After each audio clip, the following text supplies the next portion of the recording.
आप सभी भाई-बहनों का आध्यात्मिक ज्ञानात्मक चैनल की ब्रह्म मुहूर्त ज्ञान उपदेश कक्षा में एक बार फिर स्वागत है। आज की चर्चा एक मजबूत नींव को लेकर करने जा रहे हैं।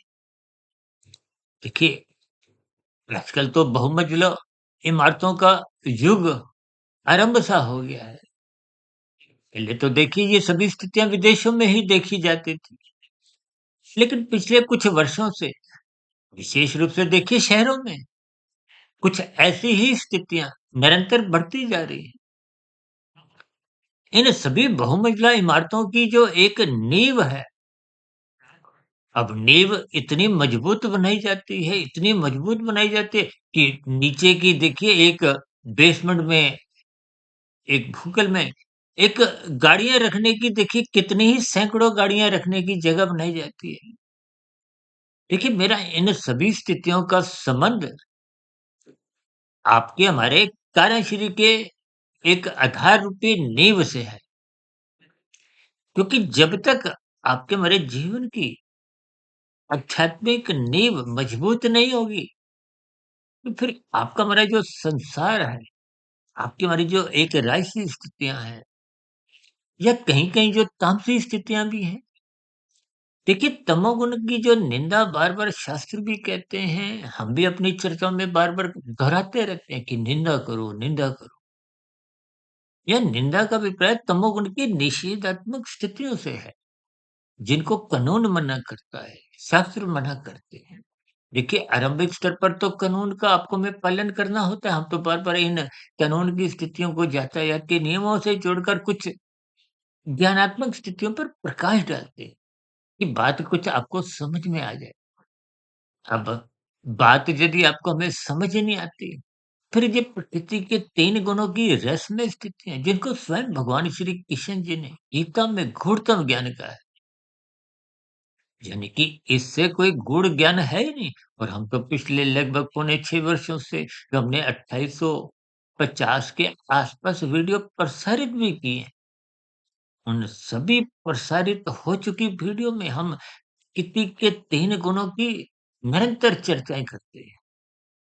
इन 3 गुणों से ही कि हमारे 3 शरीर, स्थूल शरीर, सूक्ष्म शरीर, कारण शरीर, ये संबंध रखते हैं। इन स्थितियों को हमें ज्ञानपूर्वक समझना है। इसलिए शास्त्र कहते हैं, सत्संग करो, सत्संग करो। एक साधारण मनुष्य सत्संग की स्थिति को कुछ अलग दृष्टिकोण से लेता है, वृद्धावस्था से जोड़ देता है। और कहीं-कहीं देखिए, लोग सत्संग की स्थितियों को हल्के में, मज़ाक में भी लेते हैं। जबकि ऐसे सभी मनुष्य प्रकाश की कभी निंदा नहीं करते। आपके हमारे घरों में देखिए कितने ही बल्ब, ट्यूब प्रकाश में स्थितियाँ होती हैं। इसका कारण क्या है? ये अंधकार तुम्हें पसंद नहीं है। अंधकार में तुम्हें कष्ट होता है, ठोकरें लगती हैं। आजकल तो देखिए बिजली कम जाती है। पहले जब बिजली अधिक जाया करती थी तो आप और हम देखिए उस अंधकार में स्थितियों से बचने के लिए जनरेटर, इन्वर्टर या कहीं-कहीं देखिए जहाँ इन सभी स्थितियों की उपलब्धता ना हो तो हम क्या करते हैं? लालटेन जला ली, मोमबत्ती जला ली, दिया जला लिया। और आजकल तो देखिए आपके हमारे सबके हाथों में एक मोबाइल की एक खिलौना जैसी स्थितियाँ हाथ में है। तो ऐसी स्थितियों में अक्सर हम अपने मोबाइल की ही टॉर्च ऑन कर देते हैं। यानी कि भौतिक प्रकाश के प्रति तो आप और हम सचेत हैं, लेकिन आध्यात्मिक प्रकाश के प्रति प्रकाश का यहाँ आध्यात्मिक प्रकाश का मतलब यहाँ ज्ञान से है। तो शास्त्रों में बार-बार एक ही शब्द दोहराया जाता है, आत्मा ज्ञान स्वरूप है, आत्मा ज्ञान स्वरूप है। और इसमें शत प्रतिशत ये बात तो सही भी है, लेकिन फिर भी दूसरी तरफ कहा जाता है सत्संग करो, सत्संग करो। ये सभी स्थितियाँ कभी-कभी आँखों में विरोधाभास लगती हैं। इन सभी स्थितियों को जब तक आप ज्ञानपूर्वक नहीं समझते, हम तो देखिए सुबह ब्रह्म मुहूर्त ज्ञान उपदेश कक्षा में कुछ सैद्धांतिक बातों को गंभीरता से लेते हैं, ताकि आपके हमारे जीवन में ज्ञानमय स्थितियाँ बने, तो बार-बार कहते हैं ब्रह्म मुहूर्त में उठो। ये ब्रह्म मुहूर्त सत्वगुण की शुद्धतम स्थिति है, सत्वगुण का संग करना सत्संग की स्थिति है। देखिए जिस गुण का आप संग करते हो, उसका रंग कहो, प्रभाव कहो, एक परिणाम की स्थितियाँ को हमारे जीवन में झलकती है। आप कोला को उठाओ तो हाथ काले हो जाते हैं, भले ही आप तुरंत फेंक दो। इसी तरह आप जिन का भी संग करते हो, भौतिक स्तर पर, देखिए आपके हमारे घरों में देखिए हम और आप साधारण स्तर पर चाय भी बनाते हैं, तो जल का स्वभाव तो देखिए एक शीतलता है, तरलता है। चाय तब तक नहीं बनती जब तक उस जल को हम अग्नि का संग नहीं करवाते। अब अग्नि के संग में क्या है? दहकता है, गरमाइश है, तपन है। अब अग्नि का संग होते ही उस जल में भी उबाल आने लगता है। फिर आप चाय पत्ती, चीनी जो भी देखिए एक चाय बनाती हो।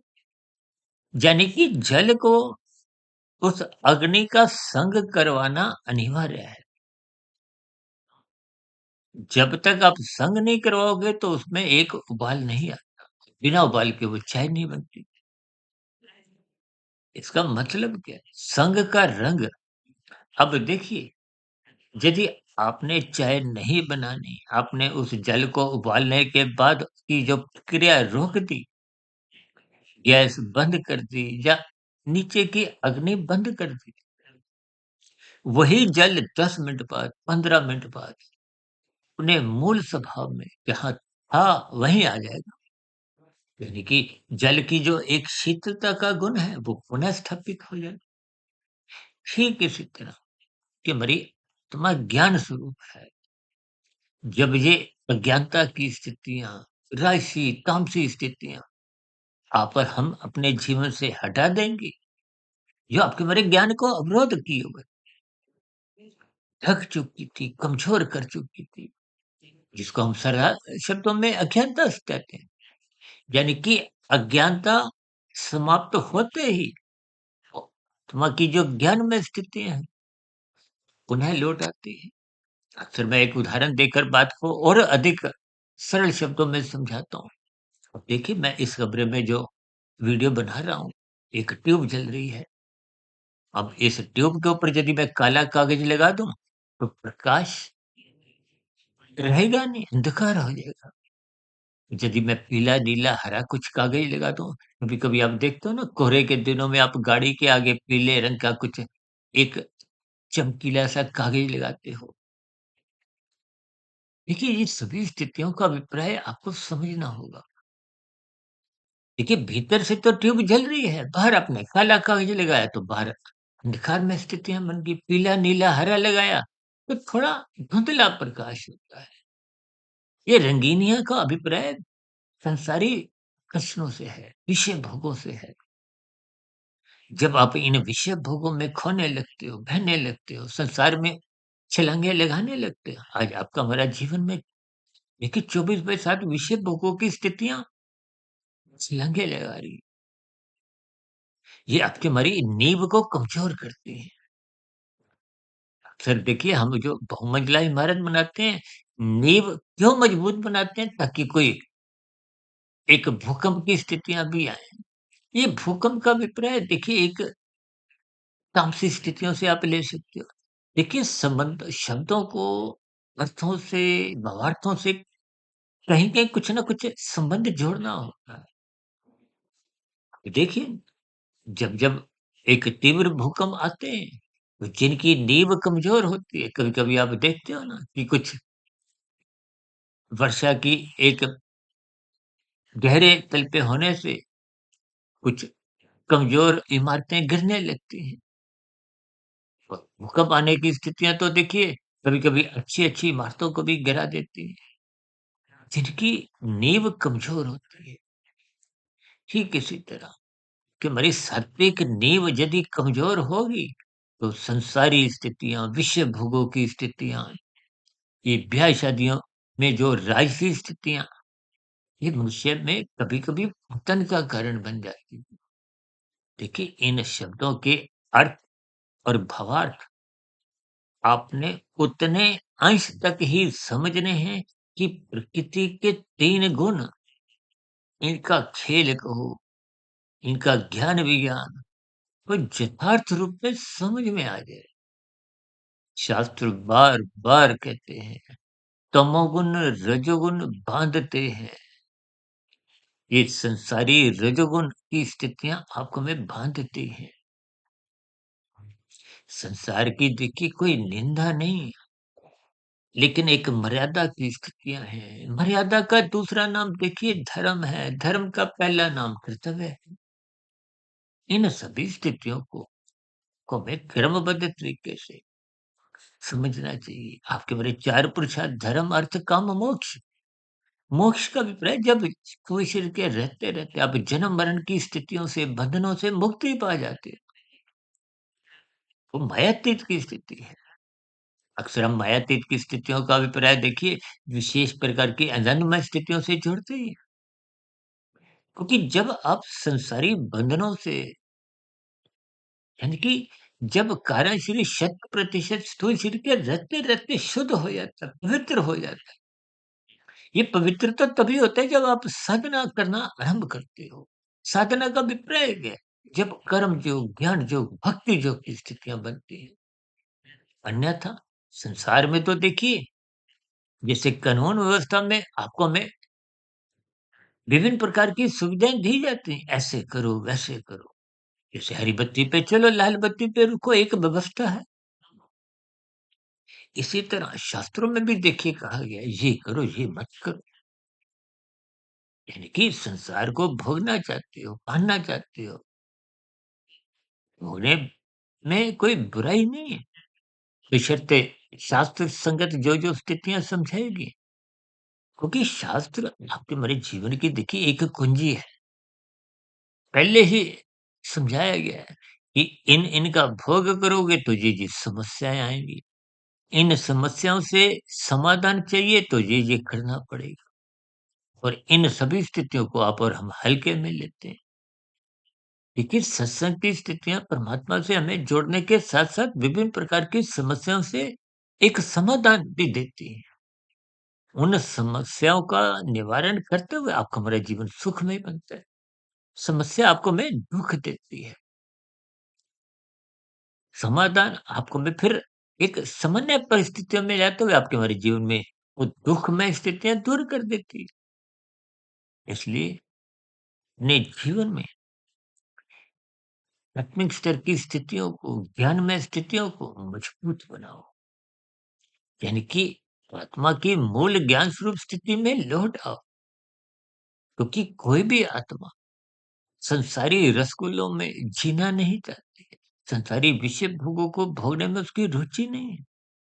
ये रुचि किसकी है? स्थूल शरीर की है। स्थूल शरीर का अभिप्राय 5 ज्ञानेंद्रियों का है, 5 कर्मेंद्रियों का है। देखिए स्थूल शरीर तो स्वभाव से तामसी है। माता के गर्भ में इसका निर्माण प्रक्रिया 9 माह में पूर्ण होती है और उसके पीछे का कारण आप और हम जानते हैं, भोग विषय। इनको ज्ञान पूर्वक समझिए। मात्र शब्दों की श्रृंखला में या अलंकृत भाषा में मत खोइए। ये प्रकृति का एक प्रवाह है। प्रकृति के प्रवाह को ज्ञान पूर्वक समझना ही ज्ञान है। और ज्ञान का मतलब क्या है? कि आप अपने मूल स्वरूप की स्थिति में लौट आइए। देखिए आत्मा ज्ञान स्वरूप है, परमात्मा आनंद स्वरूप सकता है। बार-बार शास्त्रों में स्पष्ट शब्दों में कहा गया।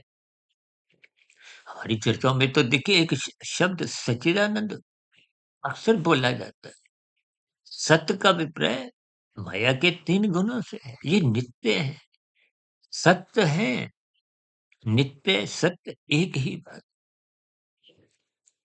लेकिन ये तकनीकी रूप से है, क्योंकि आत्मा सत्य के साथ चित्त भी है। चित्त का अभिप्राय ज्ञान से है। ज्ञान का अभिप्राय एक इच्छा शक्ति से भी है, एक चेतनता से है। जबकि माया के साथ तो सत्य शब्द आता है, चित्त नहीं है।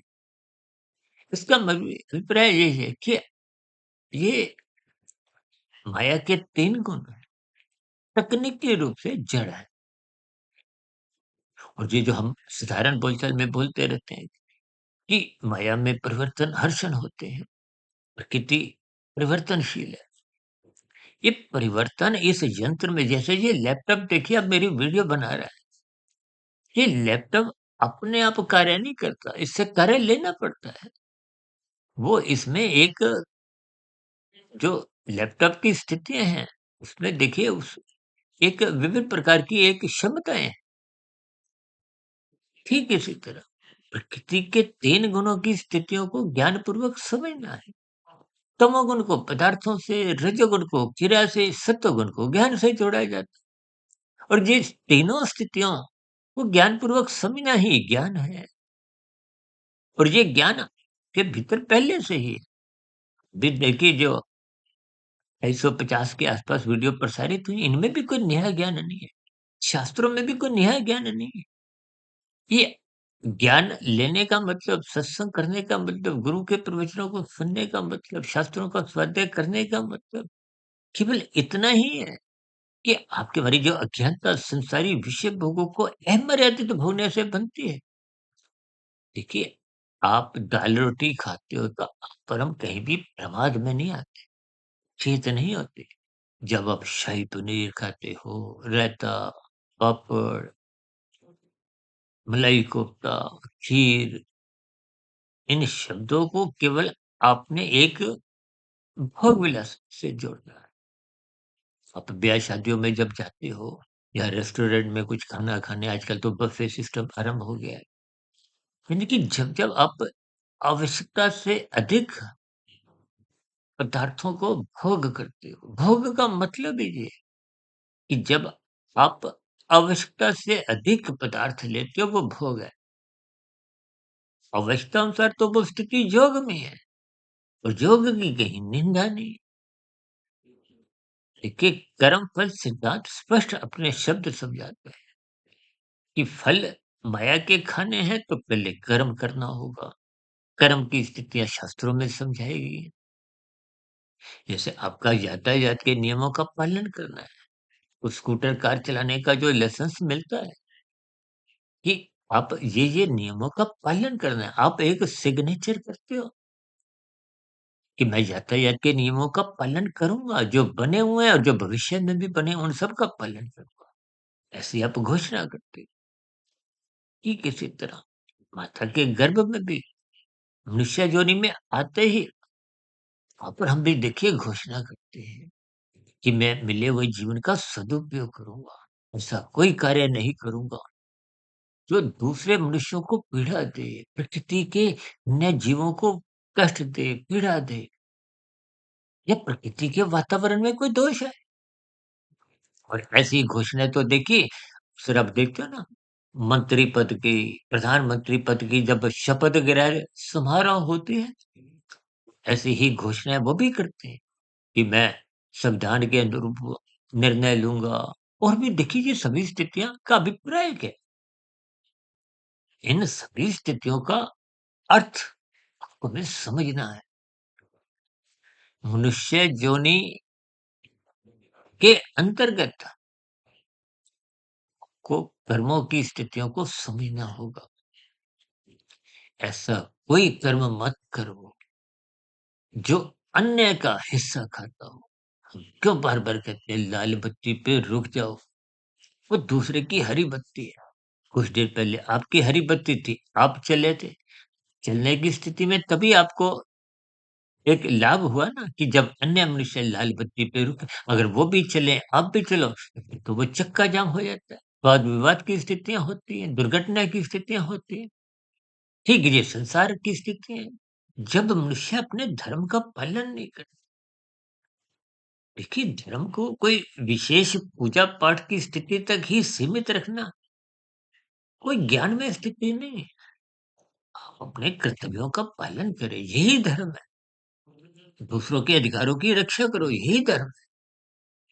यानी अपने ज़िम्मेदारियों को आप ईमानदारी से प्रसन्नतापूर्वक निभाइए। अब देखिए ना लाल बत्ती पे यदि आप केवल मेरा चालान नहीं कटे इसी लिए आप लाल बत्ती नहीं पार की मन के भीतर पार करने की, भागने की इच्छा है। तो आपका बुरा संस्कार बन रहा है। चालान तो आपका नहीं कटा क्योंकि स्थूल शरीर के स्तर पर आप नहीं भागे। लेकिन ये बुरा संस्कार जब कारण शरीर में पहुँचता जाता है हर रोज़, तो उसमें बुरे संस्कार की जब एक विशेष स्थिति बन जाती है, मजबूत स्थिति, तो वो मजबूत स्थिति फिर मन बुद्धि के स्तर पर कुछ ऐसा विचार लाती है, फुरना जगाती है, फिर मनुष्य उस लाल बत्ती पे रुकता नहीं। और जब नहीं रुकता, तो फिर उसका चिल्लाने कटता है, केवल पकड़े जाने पे। कि भौतिक स्थितियों में तुम्हारा चालान तभी कटता है जब आप पकड़े जाते हैं। इसका ये भी अभिप्राय नहीं है कि आप और हम देखिए कानून का उल्लंघन करें, क्योंकि यहाँ अगर बच गए, परमात्मा के यहाँ पकड़े जाते हैं। ये कर्म फल सिद्धांत की स्थितियाँ, प्रकृति के तमोगुण, रजोगुण, सतोगुण की स्थितियाँ, ये निरंतर प्रकृति के 3 गुण एक कैमरे की बातें आपका क्रमशः नोट करते हैं। ये कारण शरीर में जैसी-जैसी स्थितियाँ बन जाती हैं, फिर उसका एक क्रमशः संस्कार, ये सभी स्थितियाँ फिर एक निश्चित समय के बाद फल लेके आती हैं। और ये जो नीचे की 80 लाख प्रकार की योनियाँ, ये दंडमय योनि है, कष्टमय योनि है। परमात्मा ने उन योनियों को इसलिए अचेत रखा है कि उनको दुःख ना हो। परमात्मा तो परम दयालु है, लेकिन परमात्मा न्यायकारी है, किसी का पक्षपात नहीं लेते। यानी कि किए गए कर्मों का फल आपको में भोगना ही होता है। फिर आप कर्मों से बचें। कर्मों से बचने का अभिप्राय अपनी जो सात्विक नींव है, वो जब तक मजबूत नहीं होगी, तो ये जो कर्म जो, ज्ञान जो, भक्ति जो की इमारतें बन नहीं पाती। देखिए सत्संग करते हुए दिखाई देते हैं, लेकिन आपकी हमारी नींव मजबूत नहीं है, कमज़ोर है। तो ये सत्संग की स्थितियाँ, ये कोई विशेष प्रभाव आपके हमारे जीवन में ला नहीं पाती। शास्त्रों में कहा गया है, कर्म कांड श्रद्धापूर्वक करो। मुझे ध्यान आ रहा है हमने पिछले 4-5 महीने पहले श्राद्ध पक्ष पे कुछ चर्चा को तर्कपूर्वक रखा था। लेकिन जब तक आपकी कर्मकांड ज्ञानपूर्वक नहीं हो, अब लोभ से या भय से तो कर्मकांड होते हुए दिखाई देते हैं। इनका कोई विशेष प्रभाव जीवन में सकारात्मक रूप से दिखता नहीं। कुछ औपचारिकताओं में आपका हमारा 1, 2, 4 घंटे की स्थिति सात्विक बनती है, उसके बाद फिर हम वहीं अपने संसार में राजसी, तामसी स्थितियों में लौट आते हैं और जैसे स्वभाव आपका बना होता है, वैसे ही आपके हमारे कर्म होते हैं।